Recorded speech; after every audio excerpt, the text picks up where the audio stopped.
अस्सलाम वालेकुम।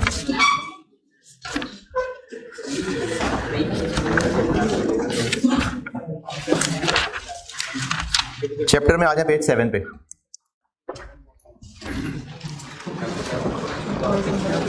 Page 7, chapter में पेज 7। पहले सेट में मैंने रखी हुई थी क्लासिफिकेशन और मेजरमेंट, वो हो गया पूरा। अब अगले में मैंने दो चीज़ें रखी हुई हैं, एक रेगुलर वे ट्रांजेक्शन एक होती हैं, वो एक बिल्कुल सेपरेट चीज़ है, और इम्पेयरमेंट। चैप्टर में पेज 7,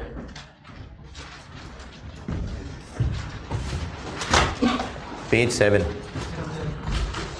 अच्छा, ये जो पेज 6 के ऊपर एक टेबल बना हुआ है ना, ये वही है जो अभी सारा कुछ समझा रहा था। पेज 6 पे जो टेबल बना हुआ है, पेज 6 पे, ये वही है जो पिछली क्लास में मैंने एग्जाम्पल क्वेश्चन 11 से समझाया है। ये वही सारा स्टैंडर्ड की वर्डिंग लिखी हुई है जो मैंने क्वेश्चन 11 बना के समझाया है। समझ नहीं आई? हाँ, ये चीज़ नहीं टेस्ट हुई बिल्कुल। पेज 7 जी, regular way transactions. Regular way transactions होती हैं वो ट्रांजेक्शंस जिनमें स्टैंडर्ड मार्केट है और उसमें शेयर, मिसाल के तौर पे शेयर्स की मार्केट है, उसमें शेयर्स के खरीदने का या बेचने का जो भी लीगल प्रोसीजर है, जो उस मार्केट का प्रोसीजर है, उसमें 2-3 दिन लग जाया करते हैं। रेगुलर वे ट्रांजेक्शंस वो हैं जिनकी स्टैंडर्ड मार्केट है, उस मार्केट में ही जाके ट्रांजेक्शन करनी है और उस मार्केट के प्रोसीजरल एक्टिविटीज़ की वजह से 1-2 दिन लग जाया करते हैं ट्रांजेक्शन पूरी होने में। जैसे अगर शेयर्स खरीदने हैं, 1 जनवरी को शेयर्स खरीदने चले गए, शेयर्स हमारे अकाउंट में ट्रांसफ़र होने तक 2-3 दिन लग जाएंगे। शेयर्स बेचने हैं, मार्केट में चले गए, ब्रोकर को कह दिया शेयर्स बेचने हैं, कैश मिलने तक 2-3 दिन लग जाएंगे। इसकी मिसाल आप चेक की भी समझ सकते हैं कि अगर बैंक में पैसा ट्रांसफ़र करना है चेक के जरिए, मार्केट के प्रोसीजर्स की वजह से ट्रांजैक्शन कंप्लीट होने में 2-3 दिन लग जाएंगे। और इन 2-3 दिन में अकाउंटिंग कैसे करनी है और ख़ास तौर पे अगर ईयर एंड बीच में आ जाए तो क्या करना है, ये इन 2 पेजेस के ऊपर बताया हुआ है। तो सेटलमेंट डेट अकाउंटिंग एक पॉलिसी है और एक ट्रेड डेट अकाउंटिंग पॉलिसी है। ये कंपनी की मर्जी है कि वो इन दोनों में से कौन सी अकाउंटिंग पॉलिसी रखे। अगर ट्रेड डेट अकाउंटिंग फॉलो करेगी तो अकाउंटिंग डिफरेंट है, अगर सेटलमेंट डेट अकाउंटिंग फॉलो करेंगे तो चीज़ें डिफरेंट है।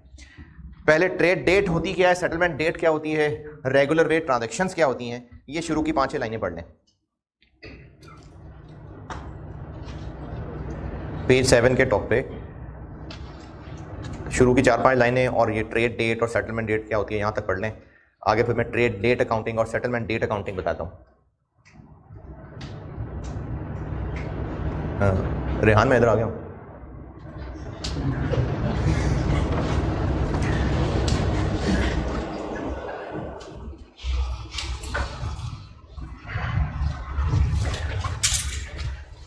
स्टॉक मार्केट में जब गए, ब्रोकर के थ्रू शेयर्स खरीदने के लिए अप्लाई कर दिया, ये हो गई ट्रेड डेट।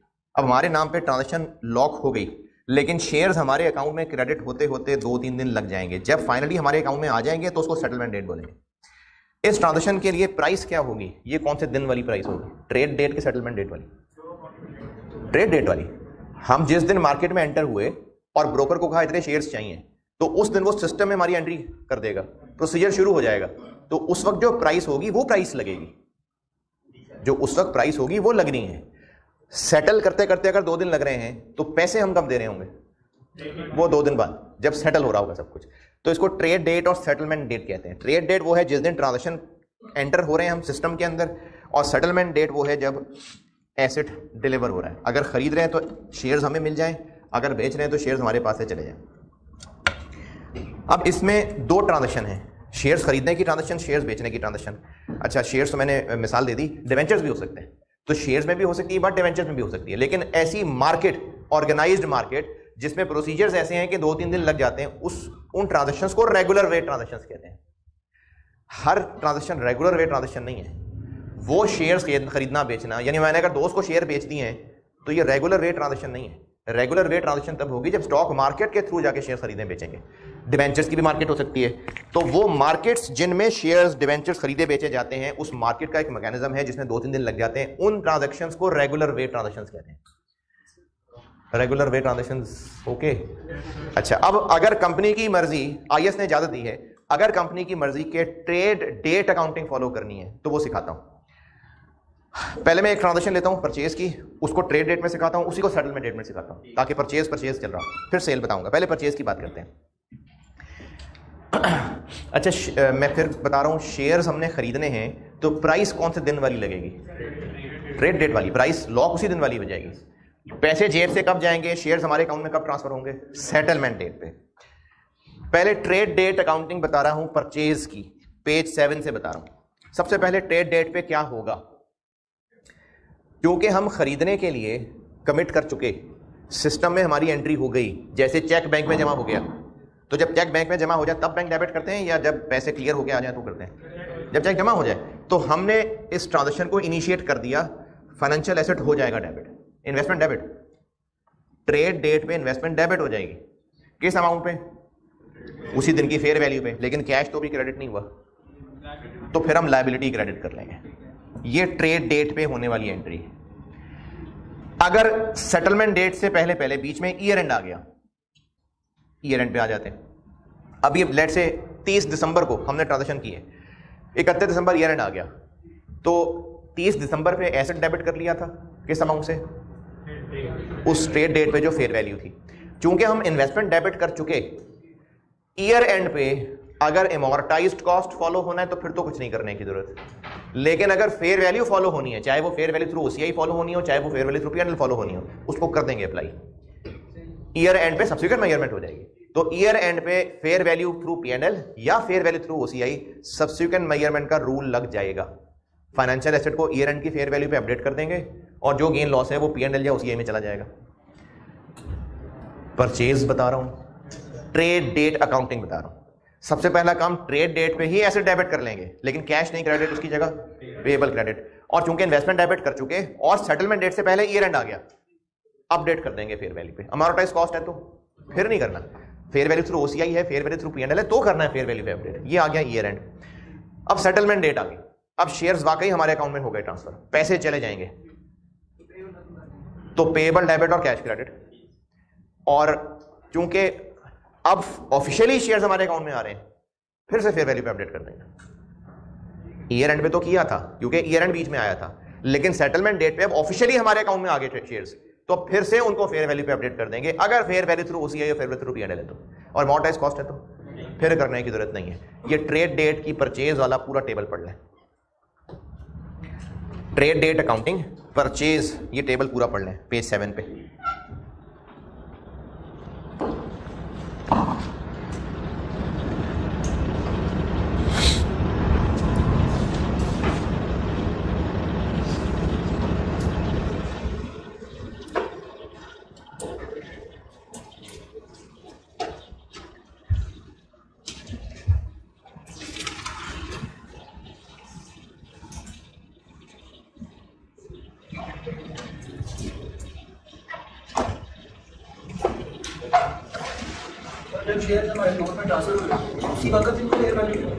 सेटलमेंट डेट ही वो है जिस दिन हमारे अकाउंट में ट्रांसफर हो रहे हैं, तो उस वक्त फिर दोबारा उनको फेयर वैल्यू पे अपडेट कर देंगे। यानी ईयर एंड तो बीच में आया था इसलिए किया, सेटलमेंट डेट पे फिर कर देंगे।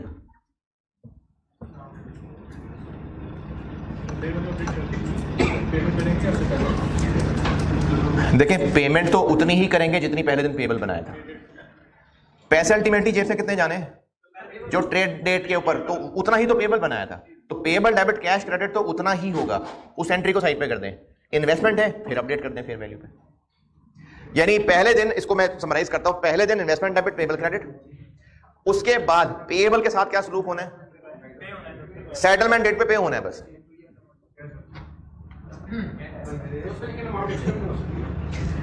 सेट है? नहीं, ट्रेड डेट में जब ट्रांजैक्शन पे हम लॉक हो गए, वही पैसे कल को देने हैं, परसों तरसों, कोई बात नहीं। देखें, दो अलग अलग चीजें। एक है हमने ट्रेड डेट पे इन्वेस्टमेंट डेबिट और पेबल क्रेडिट कर लिया।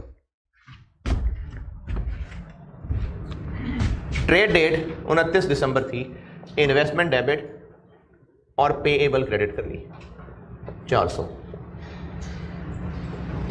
अब इनमें से पेएबल के साथ कल को क्या सलूक होना है? पे होना है, और 400 ही पे होना है। तो अब जब 2 तारीख को पेमेंट होगी तो पेएबल डेबिट और कैश क्रेडिट ये पेबल की तो बस ये इतनी सी बात है। और अगर ये सवाल फॉरेन करेंसी से मिक्स हो गया तो फिर पेबल को ईयर एंड पे अपडेट भी करना था। एक दफा हुआ भी हुआ है, फॉरेन करेंसी मिक्स हुई थी इसमें। इन्वेस्टमेंट डेबिट, पेबल क्रेडिट, और payable debit cash credit, payable से रिलेटेड कोई एतराज। अब रही बात इन्वेस्टमेंट की, तो उसको 2 दफा अपडेट करना है, और अगर अमोर्टाइज कॉस्ट है तो नहीं करना है, बस इन्वेस्टमेंट खत्म। फेयर वैल्यू थ्रू पीएनएल है या फेयर वैल्यू थ्रू ओसीआई है, तो इसको ईयर एंड पे भी अपडेट करना है।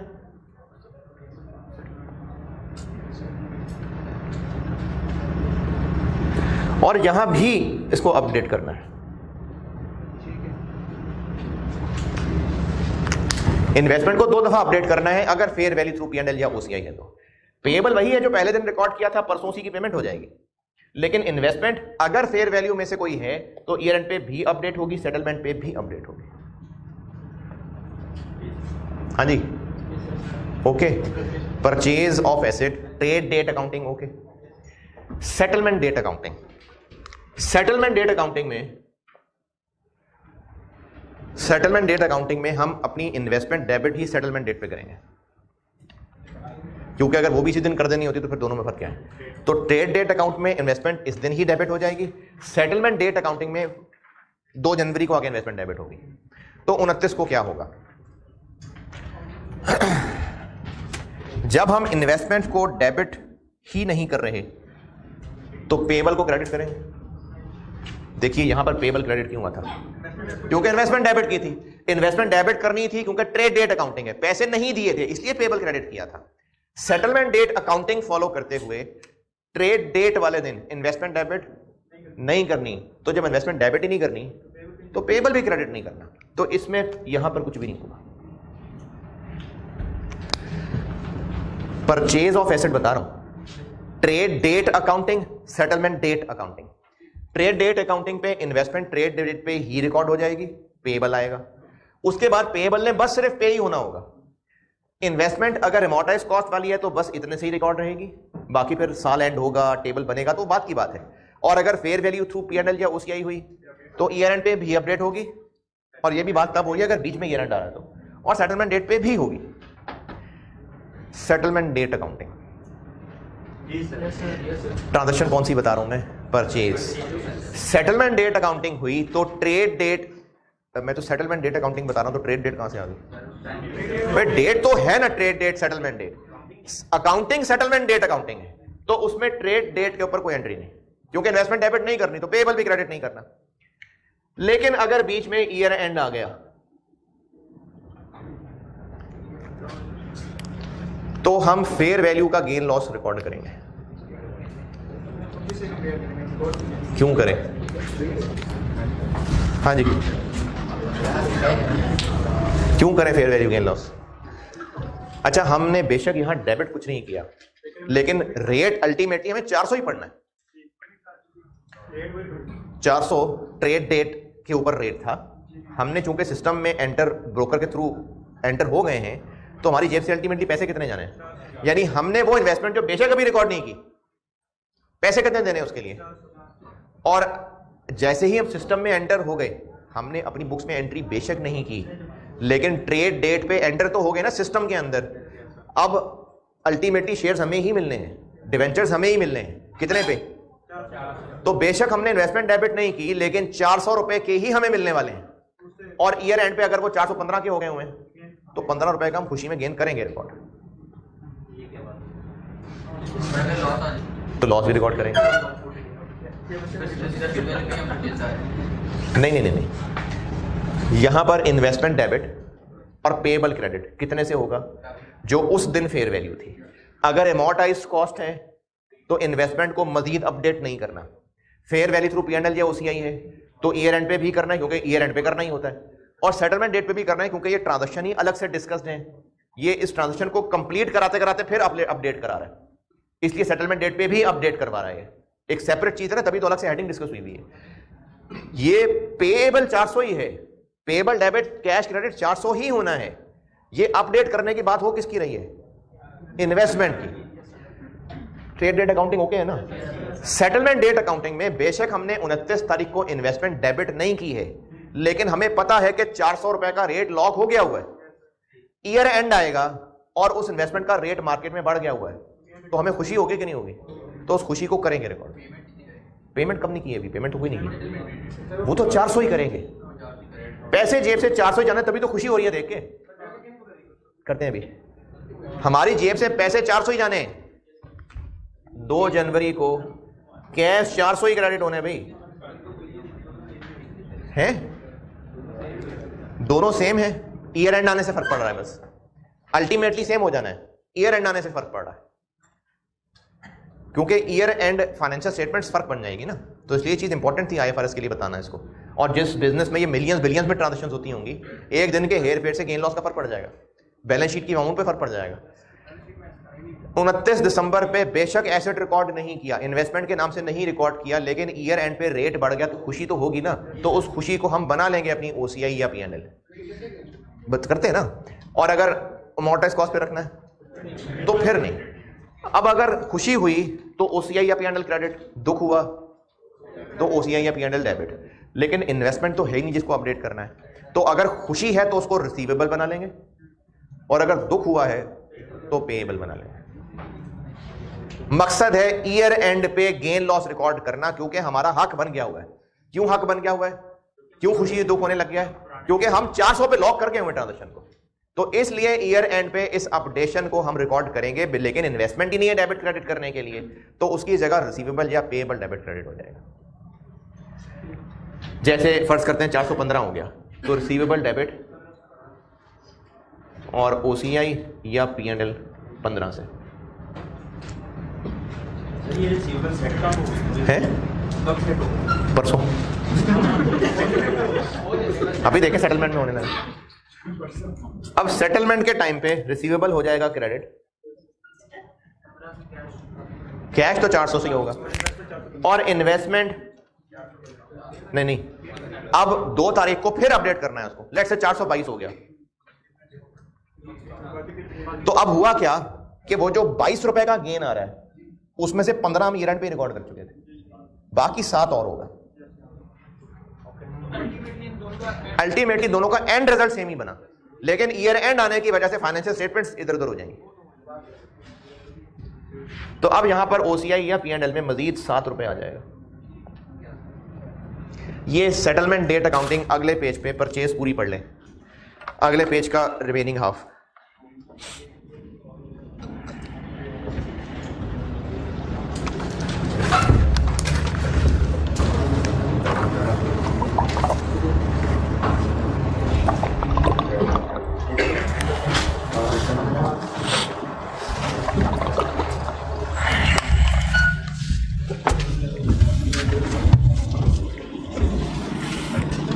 कुछ समझ नहीं आया? हाँ जी, जो अपडेट करना है ट्रेड डेट अकाउंटिंग के अंदर, तो बेशक सेटलमेंट डेट के लिए कैश एंट्री करने से पहले कर लिया, बाद में करने की जरूरत पड़ेगी। कोई बात नहीं, कंपाउंड कर लें चाहे। नहीं, यहाँ पे कंपाउंड कर लें। यहाँ पे इन्वेस्टमेंट 422 तब किया गया क्योंकि हमने पहले अपडेट किया हो। ना करें अपडेट, आप यहाँ 407 कर लें, 415 debit, receivable 15 credit, 400 cash credit, और फिर 7 रुपए से और एंट्री कर लें।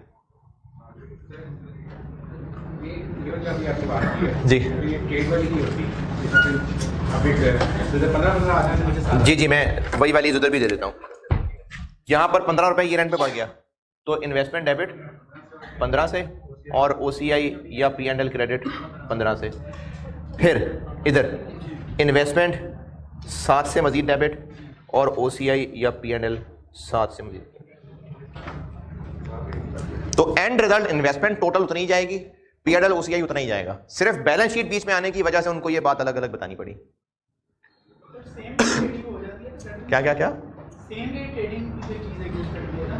रेगुलर वे ट्रांजैक्शंस डिफाइंड ही वही हैं। ट्रेड डेट, सेटलमेंट डेट का कॉन्सेप्ट ही तब है जब सेम डे ना हो। अगर सेम डे हो जाता होगा तो फिर जरूरत ही नहीं इस गाइडेंस की। अगर किसी मुल्क में किसी मार्केट के अंदर ये हो जाता हो सेम डे, तो फिर ये गाइडेंस रेलिवेंट ही नहीं है। ये गाइडेंस ही तब रेलिवेंट है जब एक से ज्यादा दिन लगते हैं। गाइडेंस तो उन्होंने दे दी, लेकिन गाइडेंस देने का ऑब्जेक्टिव यही रखा होगा कि बीच में अगर ईयर एंड आ गया तो, वरना एंड रिजल्ट तो दोनों में सेम ही बन रहा है। लेकिन ईयर एंड आने की वजह से वो जो 22 रुपए का गेन था वो 15 और 7 में टूट रहा है। बल्कि गेन भी इनफैक्ट नहीं टूट रहा, इन्वेस्टमेंट गेन तो दोनों में सेम ही टूट रहा है। मेन इन्वेस्टमेंट एसेट साइड की बात हो रही है, यानी इधर एसेट्स और लायबिलिटीज प्रेजेंट हो रहे हैं, वहां नहीं हो रहे। बैलेंस शीट की फुटिंग पे फर्क पड़ रहा है। कहां? अरे एंट्री तो 15 से होगी ना।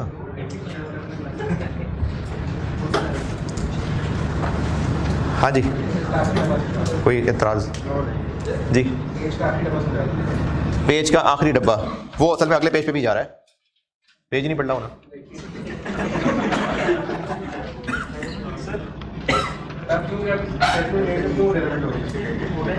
कहां पर?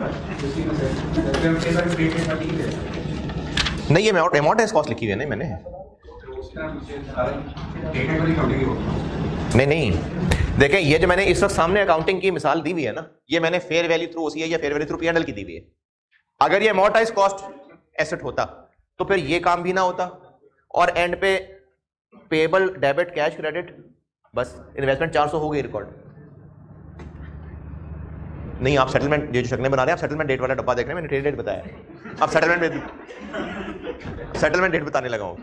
अगर अमाउंटाइज्ड कॉस्ट होती, अमाउंटाइज्ड कॉस्ट, तो इधर भी कोई एंट्री नहीं है, इधर भी कोई एंट्री नहीं है। इन्वेस्टमेंट डेबिट कैश क्रेडिट 400 रुपए, ये किया हुआ पेज 8 के एंड पे।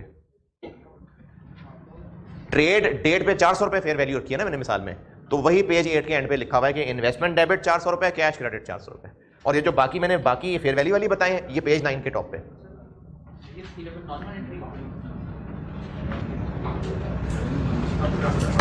ये रिसीवेबल मॉनेटरी है, इससे जो हमें इन्वेस्टमेंट मिलनी है, अगर वो डिवेंचर्स की इन्वेस्टमेंट है तो राइट टू रिसीव कैश या राइट टू रिसीव डिवेंचर, ये राइट भी मॉनेटरी एसेट होता है। डिवेंचर्स में इन्वेस्टमेंट मॉनेटरी एसेट है ना कि नहीं? मॉनेटरी एसेट है। अब अगर ये तो डिवेंचर भी अल्टीमेटली पता ही है ना कितने कैश में जाने हैं। अगर हमने इन्वेस्टमेंट इन डिवेंचर कर दी, मॉनेटरी एसेट है। अगर हमने एडवांस पकड़ा दिया सप्लायर को डिवेंचर की, अभी तो हमें नहीं भी मिली, वो एडवांस भी मॉनेटरी एसेट है, क्योंकि इसके बदले अल्टीमेटली कैश ही मिलना है हमें। जी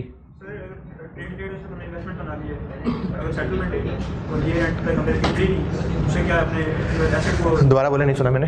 सेटलमेंट डेट अकाउंटिंग है, हाँ, इस दिन नहीं की, हाँ, ईयर एंड पे भी इन्वेस्टमेंट रिकॉर्डेड नहीं है, ठीक है।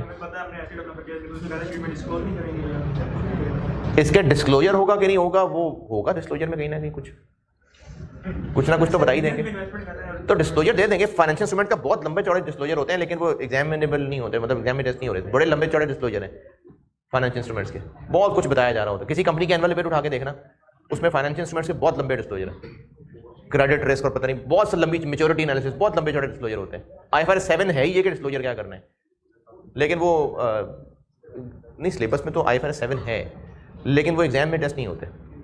कभी हो जाएंगे तो पढ़ाना शुरू कर देंगे। हाँ जी, इसमें बताएं सवाल और। Trade date accounting, settlement date accounting, purchase of asset done.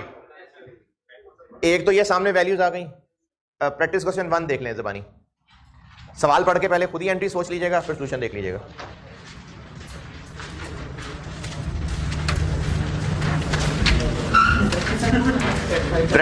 Practice set 2 में प्रैक्टिस क्वेश्चन 1, प्रैक्टिस क्वेश्चंस के सेट 2 में, अच्छा ये मिलेगा आपको पेज नंबर, हाँ जी 8.2.18।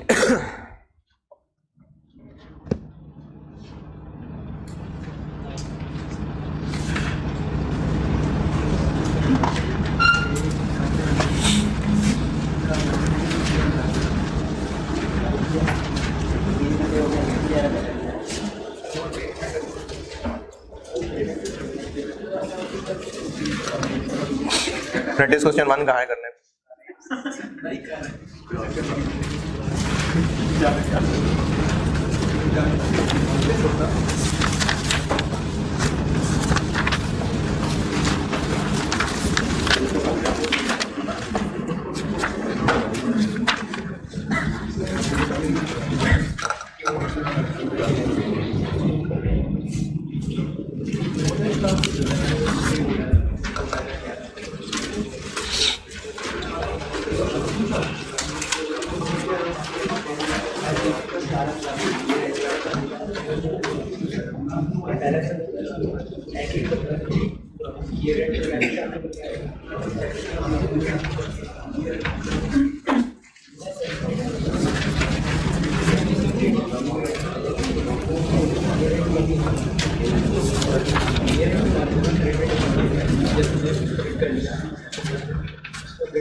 हाँ जी,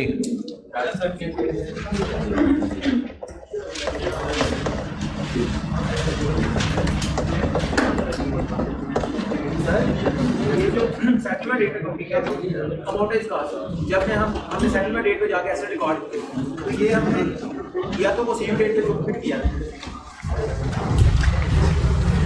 सेटलमेंट डेट पे रिकॉर्डिंग की और अमाउंटाइज कॉस्ट है, इन्वेस्टमेंट डेबिट कैश क्रेडिट 400 रुपये।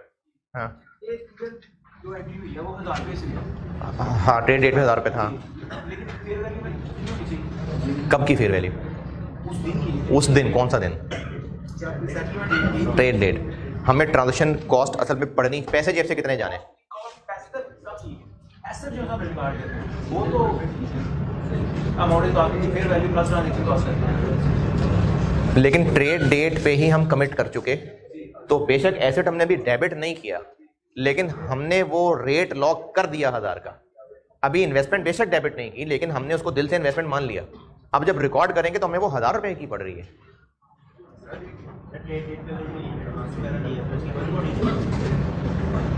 इन मार्केट्स में होता नहीं होगा शायद। नहीं, एक चीज होती है स्टॉक मार्केट में मार्जिन होती है। वैसे तो देखें, आप कोई भी मूड आके चला जाए शेयर खरीदने, ऐसे नहीं होता। अकाउंट खोलना पड़ेगा, अकाउंट खोलना पड़ेगा, उसमें मार्जिन रखना पड़ेगा, सिक्योरिटी के पैसे रखने पड़ेंगे, फिर वो हमारे यहाँ पे ब्रोकर ट्रांजेक्शन करके देगा। ऐसी मैं जाऊं कि जी शेयर खरीदने हैं और मैं कह के तो निकल जाऊं तो कोई खमीरी थोड़ी, 15 खमीरी लगा दो मैं निकल गया, क्या कि वो खमीरी किसी और को बेच देगा। तो पहले अकाउंट खुलेगा, उसमें मार्जिन रखा जाएगा, सिक्योरिटी रखी जाएगी, फिर ट्रांजेक्शन होगी। तो एडवांस की टेंशन नहीं है।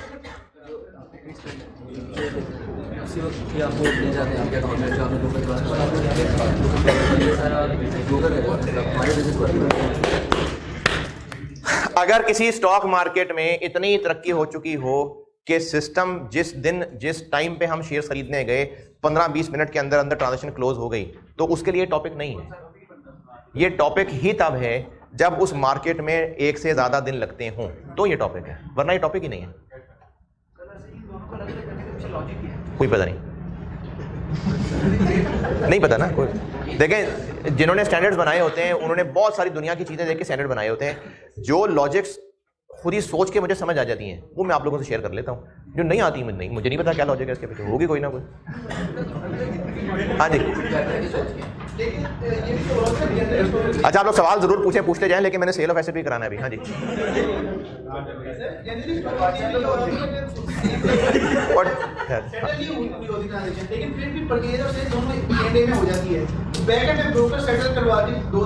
देखें, मैंने आपको सिर्फ इतना कहा है कि अगर किसी मार्केट में हमारे अकाउंट में फाइनली शेयर्स ट्रांसफर होने में, पैसे आने जाने में एक से ज्यादा दिन लगेंगे, तो फिर ये सारा रूल गाइडेंस है।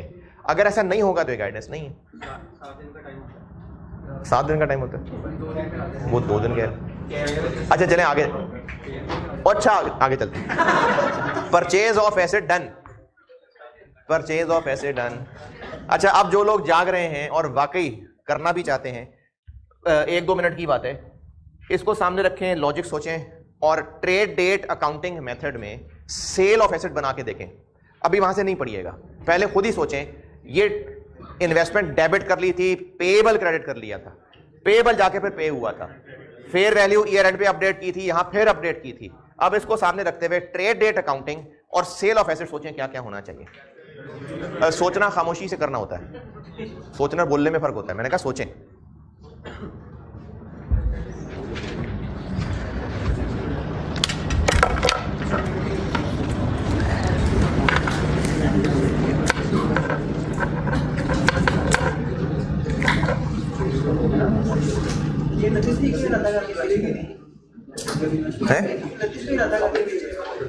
सिर्फ इरादा नहीं किया, ब्रोकर को कह दिया बेच दो, यानी एंटर हो गए, कमिटमेंट सिस्टम में एंटर हो गए हम।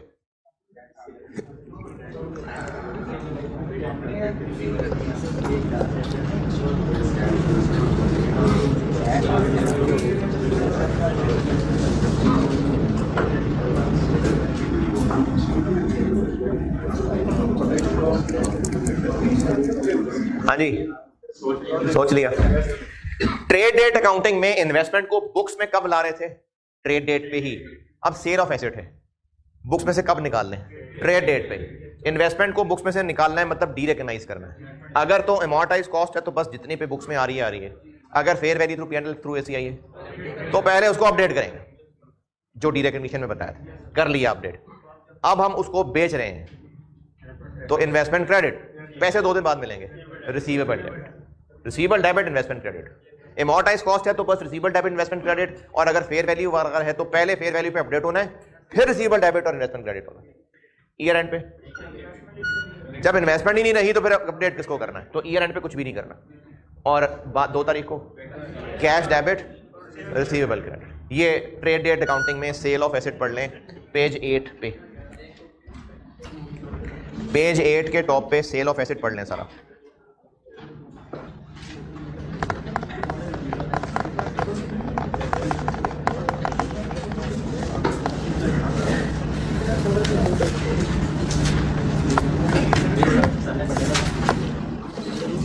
अगर हम पहले अपडेट कर देंगे इससे हमारे सेल प्राइस में कोई फर्क नहीं पड़ेगा। एक्चुअली शेयर प्राइस वो फेयर वैल्यू ही होगी ना, क्योंकि स्टॉक मार्केट है ना, लिस्टेड है, तो फेयर वैल्यू वही होती है जो उस दिन रेट था।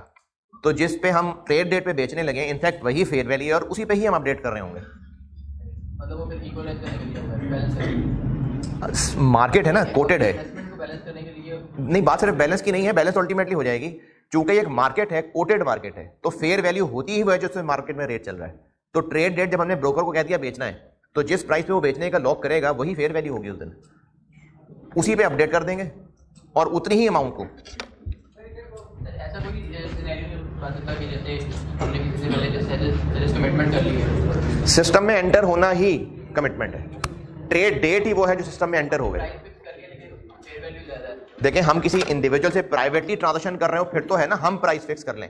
जब सिस्टम में एंटर होना है तो ब्रोकर से वैसी जबानी इरादा नहीं होगा, सिस्टम में एंटर होना ही ट्रेड डेट है कि हम हो गए सिस्टम में एंटर, उस दिन वाली प्राइस हो गई लॉक। अगर हम किसी से वैसे ही इंडिविजुअली चीज खरीद बेच रहे हो फिर तो हमने आपस में तय कर लिया और कहा यार 15 दिन बाद दूंगा चीजें। ये रेगुलर वे ट्रांजैक्शन ये नहीं है, इनमें तो एक मार्केट है रेगुलर। तो इसमें कोई गेन लॉस नहीं हो सकता फेयर वैल्यू। फेयर वैल्यू पे, fair value through P&L OCI वगैरह हमने बेचने से जस्ट पहले यानी ट्रेड डेट पे इसको अपडेट कर लिया फेयर वैल्यू पे। हमारी बुक्स में आ रही थी वो 390 की, हमने ट्रेड डेट पे उसको 400 पे कर दिया अपडेट। अब इन्वेस्टमेंट अपडेट होकर 400 पे आ गई, फौरन हमने फिर साथ ही रिसीवेबल डेबिट और इन्वेस्टमेंट क्रेडिट कर दी 400। जो इस पे गेन लॉस होना था वो इससे पहली एंट्री में अपडेट करने की वजह से हो गया। और अगर अमोर्टाइज कॉस्ट है तो रिसीवेबल तो 400 ही डेबिट, क्योंकि बेच इसको 400 पे रहे हैं। और हमारी बुक्स में इसकी जो भी वैल्यू आ रही थी लेट से 382, तो बाकी 18 रुपए प्रॉफिट ऑन डिस्पोजल हो जाएगा। पेज 8 के टॉप पे सेल ऑफ एसेट कहाँ है सारा पढ़ लें। Sale of asset trade date accounting done, clear? के कोई सवाल है? यहां पर क्या करें? सेटलमेंट डेट अकाउंटिंग, अभी उसको बेचना रिकॉर्ड कर लें? नहीं, लेकिन हमें अभी ही पता लग गया कि इन्वेस्टमेंट 400 पे बिक जानी है, ये अभी ही पता लग गया, तो 400 पे गेन लॉस अपडेट कर लेंगे। दोबारा सुने, इन्वेस्टमेंट का बेचना रिकॉर्ड नहीं करेंगे, लेकिन जो इस दिन रेट लॉक हो गया हमें अल्टीमेटली उतना ही मिलने हैं ना। तो सेटलमेंट डेट अकाउंटिंग में इस दिन इन्वेस्टमेंट क्रेडिट नहीं करेंगे, लेकिन रेट तो लॉक हो गया, तो उस रेट के लॉक होने को हम फेयर वैल्यू अपडेशन कर लेंगे। 29/12 को रेट लॉक हो गया ना, इन्वेस्टमेंट बुक्स में से नहीं निकाल रहे, लेकिन हम उसी को फेयर वैल्यू मान के उसको अपडेट कर लेंगे, फेयर वैल्यू अपडेशन कर लेंगे इस दिन ईयर एंड पे। नहीं करेंगे मजीद अपडेट। क्यों नहीं मजीद अपडेट करेंगे? अब राइट ही नहीं रहा, रेट तो वही लॉक हो गया जो 29 को था, ईयर एंड पे कुछ नहीं करेंगे। और 2 तारीख को बेच देंगे, है क्योंकि दोबारा अपडेशन का हमें फायदा नहीं है ना मिलना। परचेज में तो हर गुजरते दिन का हमें अल्टीमेटली तो फायदा ही मिलना था। जब परचेज करनी थी, जैसे जैसे इन्वेस्टमेंट में महंगे होते जाना था, फायदा होना था, सस्ते होना था, मैं नुकसान होना था। यहां पर 400 रुपए का रेट लॉक हो गया, बस अब हमें वो इन्वेस्टमेंट बेच के बस 400 ही मिलना है। अब कल को उसकी कीमत बढ़े कम हो, हमें फर्क ही नहीं पड़ना। हमने अब अपडेशन मजीद करनी ही नहीं, क्योंकि जो 400 का रेट लॉक हो गया वो हो गया। अब उसकी मजीद वैल्यू बढ़ने का हमें कोई फायदा हो रहा है तो कोई गेन लॉस नहीं, बस जो यहां तक होना था हो गया। ईयर एंड पे भी कोई गेन लॉस नहीं और बेचते हुए भी कोई गेन लॉस नहीं।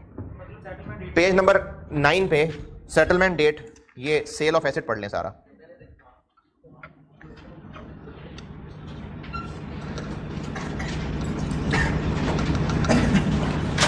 पेज 9 पे सेटलमेंट डेट में सेल ऑफ एसेट पढ़ लें। जो फेयर वैल्यू थ्रू P&L या फेयर वैल्यू थ्रू OCI वाली इन्वेस्टमेंट है उसका गेन लॉस यहीं अपडेट हो जाएगा, लेकिन जो अमोर्टाइज कॉस्ट वाली है उसका यहां आके गेन लॉस रिकॉर्ड होगा। दोबारा इधर क्या करना है, हमने इन्वेस्टमेंट क्रेडिट तो हमने नहीं करनी, लेकिन फेयर वैल्यू पे अपडेट कर देनी है। लेकिन नहीं इन्वेस्टमेंट को डीरेकग्नाइज नहीं करेंगे, फेयर वैल्यू पे अपडेट कर देंगे, लेकिन जो उसी को करेंगे जो फेयर वैल्यू थ्रू P&L या थ्रू OCI वाली है, उसी को फेयर वैल्यू पे अपडेट करना है, अमोर्टाइज कॉस्ट वाले को नहीं करना। तो अगर अमोर्टाइज कॉस्ट हुई तो कोई एंट्री नहीं, लेकिन अगर fair value through P&L fair value through OCI है तो यहां पर अपडेट करेंगे। ईयर एंड में मजीद अपडेट नहीं करेंगे, क्यों? राइट ही नहीं है, वैल्यू बढ़ती रहे होती रहे। और यहां फाइनली यहां हम 400 पे अपडेट कर चुके थे, बस कैश डेबिट इन्वेस्टमेंट क्रेडिट। लेकिन अगर अमोर्टाइज कॉस्ट थी तो फिर प्रॉफिट एंड डिस्पोजल आ जाएगा। जी पढ़ लेना, पेज 9 एंट्रीज बनाई है मैंने, वहां पेज 9 पे सारी एंट्रीज बना के लिखी हैं। ट्रेड डेट पे चूंकि हम बेचना तय कर चुके, रेट लॉक हो गया, तो हम ट्रेड डेट वाले दिन फेयर वैल्यू पे अपडेशन कर देंगे। Fair value through P&L, fair value through OCI के केस में बस इन्वेस्टमेंट को अपडेट कर देंगे, डीरेकग्नाइज नहीं करेंगे, बस अपडेट कर देंगे। और ईयर एंड पे मजीद अपडेट नहीं करेंगे, क्योंकि मजीद हमें फायदा कोई नहीं मिलने वाला। क्या? क्योंकि वो कह रहे हैं कि आप ट्रेड डेट पे गेन लॉस रिकॉर्ड कर लें। इन्वेस्टमेंट को डीरेकग्नाइज नहीं करना, लेकिन उसका गेन लॉस खुशी खुशी मान लेना है। परचेज के टाइम पे भी यही किया था कि इन्वेस्टमेंट को डेबिट नहीं किया था, लेकिन ईयर एंड पे जो गेन लॉस हो गया था उसको मान लिया था। तो यहां भी ऐसे ही कर रहे हैं कि गेन लॉस को भी मान लेंगे, इन्वेस्टमेंट डीरेकग्नाइज नहीं हो रही होगी।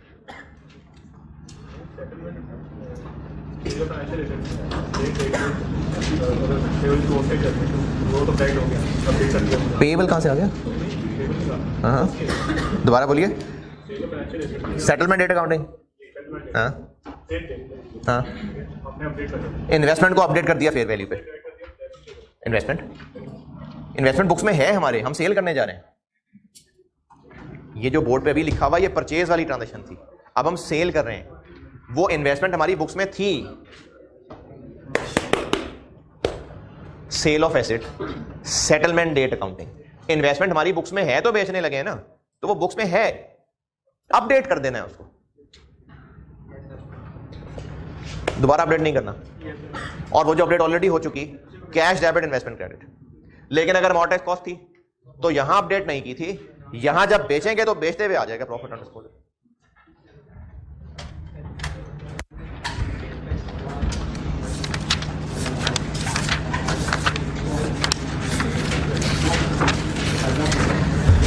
रेगुलर वे ट्रांजैक्शन खत्म। इसके लिए बिल्कुल इसी तरह से जैसे प्रैक्टिस क्वेश्चन 1 बनाया हुआ था, इसके लिए प्रैक्टिस क्वेश्चन 2 और 3 बनाया हुआ है। और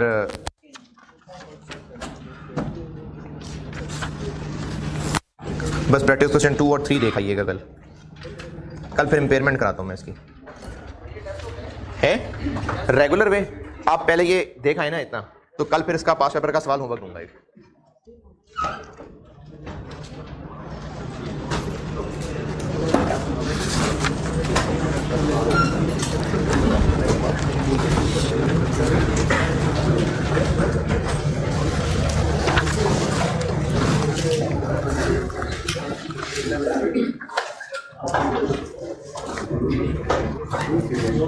हाँ जी इजाजत हो तो अर्ज करूं।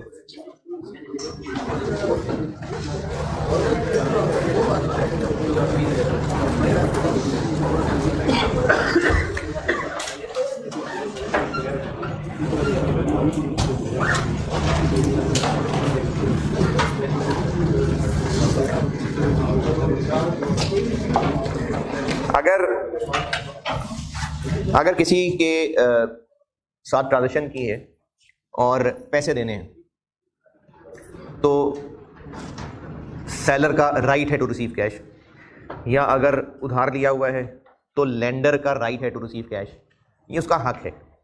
और जब हक नहीं दिया जा रहा होगा तो हम जालिम हो जाएंगे। बोरोअर लेंडर को पैसे वापस ना करे तो जालिम हो गया, या चीज़ें खरीदी थी, सर्विसेज ली थी, पैसे नहीं दे रहा, जालिम हो गया। किसी भी तरह से हक नहीं देना ये जुल्म है। अच्छा, ये तो हो गई मॉनेटरी ट्रांजेक्शन। इसके अलावा अगर वैसे ही कोई बुरा सलूक, मारपीट कर दी, बेइज्जती कर दी, कोई और जो पैसे में तोली नहीं जा सकती बात, वो सेटल होगी माफ़ी मांग के, वो माफ़ी मांग के सेटल होगी। दोनों ट्रांजेक्शन दोबारा बताता हूँ। एक है कि मैंने किसी शख्स से कर्ज लिया, अब उस लेंडर का मुझ पे हक है कि वो मुझसे पैसे वापस ले। ये हक सेटल कब होगा? पैसे दे के। और अगर मैंने किसी के साथ ज्यादती कर दी, बेइज्जती कर दी, जुल्म कर दिया, उसको शर्मिंदा कर दिया, जो भी है, ये कैसे सेटल होगा? माफ़ी मांग के। ये माफ़ी मांग के सेटल होगा। अच्छा, इसकी सेटलमेंट मेरे माफ़ी मांगने से है, उसके माफ़ करने से नहीं है। यानी अगर मैं माफ़ी मांग रहा हूँ और वो माफ़ नहीं कर रहा है तो मेरी तरफ से सेटलमेंट हो गई, प्रोवाइडेड कि माफ़ी वाकई हो। अगला माफ़ नहीं कर रहा, उसका ज़र्फ है, उसका मसला है, लेकिन मैंने माफ़ी वाकई मांग ली, वाकई शर्मिंदा होके सबके सामने, जगह सबके सामने बेसिक सबके सामने कर दी, या पाँव पकड़ लिए, जैसे भी जो भी उस वक्त के हिसाब से, ट्रेडिशन के हिसाब से बनता है, माफ़ी मांग ली, मेरी तरफ से सेटलमेंट हो गई। तो अगर पैसे देने बनते हैं तो पैसे देने से सेटलमेंट है, और अगर वैसे माफ़ी मांगने से सेटलमेंट करनी है तो माफ़ी मांगेंगे तो सेटलमेंट होगी। एक बार ये सेटलमेंट हो गई तो हिसाब बराबर हो गया। लेकिन अगर ये सेटलमेंट नहीं हुई तो ये जिम्मेदारी कैरेट डाउन हो जाएगा आखिरत में, और वहाँ ब्रॉड डाउन होगा। अब जब वहां पर ब्रॉड डाउन होगा और हमारे अकाउंट में क्रेडिट बैलेंस आ रहा होगा, हमारा पेएबल आ रहा होगा, तो वो है क़यामत का जो दिन है, वो इंसाफ का दिन है, और उस दिन सेटलमेंट होगी। अब जब वो सेटलमेंट डेट आ जाएगी तो अकाउंट सेटल होगा। दुनिया में सेटल कर लेते तो सेटलमेंट का मोड क्या होता? पैसे देने थे या माफ़ी होनी थी। लेकिन जब आखिरत में सेटलमेंट होगी तो उस वक्त सेटलमेंट का मोड कैश नहीं हो सकता, माफ़ी भी नहीं हो सकती। सेटलमेंट के लिए वाहिद जो करेंसी बचेगी, वाहिद मीडियम ऑफ एक्सचेंज बचेगा, वो होगा कि मेरी नेकियों में से सेटलमेंट की जाएगी, और अगर नेकियां नहीं हुई तो उसके गुनाह लेके मेरे अकाउंट में डाल दिए जाएंगे। तो उस दिन की सेटलमेंट का तो यही तरीका है, और उस दिन सेटलमेंट कंफर्म होनी है, क्योंकि अल्लाह ताला ने दुनिया में इंसाफ का वादा अल्लाह ने नहीं किया हुआ, वो तो इंसानों पर छोड़ा हुआ है, लेकिन क़यामत वाले दिन अल्लाह ने इंसाफ करना है। अब उस दिन सेटलमेंट तो होगी, तो अब बेहतरी ये है कि आज सेटल कर लें, थोड़े में सेटल हो जाएगा। लेकिन अगर आखिरत में सेटलमेंट हुई तो आज तो कैश अगर जेब से चला भी गया, कल को दोबारा भी आ सकता है, लेकिन अगर आखिरत के दिन नेकियां अकाउंट से निकल गई तो दोबारा नहीं आ सकती। बुखारी 6534, सैयदना अबू हुरैरा रज़ियल्लाहु अन्हु से रवायत है कि रसूलुल्लाह सल्लल्लाहु अलैहि वसल्लम ने फरमाया, जिसने अपने किसी भाई पर जुल्म किया हो तो उसे चाहिए कि इससे दुनिया में माफ़ करवा ले। वहाँ दिरहम और दिनार नहीं होंगे वहाँ। अब सेटलमेंट बता रहे हैं, पहले उसके भाई के लिए उसकी नेकियों में से हक दिलाया जाएगा, और अगर उसके पास नेकियां ना होंगी तो उसके भाई यानी जो मजलूम है उसकी बुराइयां इस पर डाल दी जाएंगी। तो अब अक्लमंदी ये है कि यही सेटलमेंट कर ली जाए। अब मुझ समेत हम सारे अपना पास्ट देखें, और उस पास्ट में ये देखें कि हमने कहाँ पर किसी के कोई पैसे वैसे देने हैं, कहाँ पर जिम्मेदारियाँ पूरी करनी है, कहाँ पर माफ़ियाँ मांगनी है, वो माफ़ी मांगनी पड़ेगी। हाँ, यहाँ पर एक बड़ी इंपॉर्टेंट बात है, लेकिन मैं ये बात करना चाह रहा हूँ, इस माहौल बना हुआ है।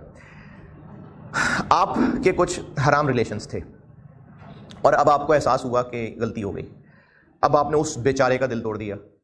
उस बेचारे से माफ़ी नहीं मांगनी जाके, क्योंकि वो जो माफ़ी मांगना है ना, वो दोबारा से फितने को उठा देगा।